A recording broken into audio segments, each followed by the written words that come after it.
বন্ধু একজন কল দিয়েছে, দাঁড়া। হ্যালো হ্যালো, কি অবস্থা দিকের? ভালো। ওই 4 লাখ টাকা আমার এই ফোনে ঢুকিয়ে দাও, আর ওই 5,80,330 টাকা ওই ফান্ডে জমা করো। আর আমেরিকা কেনার ব্যবস্থা করতেছি, টেনশন নেই। রাশিয়ার দেখো কিরকম পরিস্থিতি, রাশিয়া কিনবো, সব কিছু একে একে কিনবো। দেশের এখন আমি একটা বিখ্যাত লোক হব।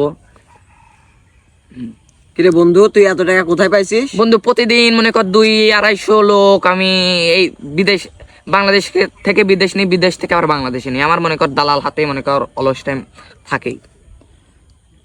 ও, তাই আমাকে কোন রকম ভাবে ঢোকানো যায় না? হ্যাঁ হ্যাঁ হ্যাঁ হ্যাঁ, তোর ওই কথাই তো বলতেছি আমি। ওই তুই 2 লক্ষ টাকা দিস, পরশু দিন তোকে, পরশু দিন বিকাল বেলায় তোকে আমি পাঠিয়ে দেবো। কোন দেশে পাঠাবি বল? আমেরিকা। খুশি?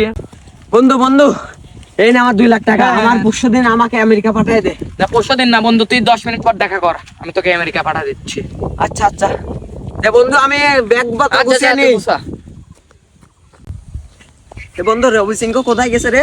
রবি সিংকু ওই যে দালাল, হ্যাঁ হ্যাঁ হ্যাঁ দালাল তুই টাকা দিছিস? হ্যাঁ হ্যাঁ। ওই দালাল সবার টেকালে ঢাকা পলাইছে, যা এবার। আরে আল্লাহ, আমার 2 লাখ টাকা আমার সব শেষ।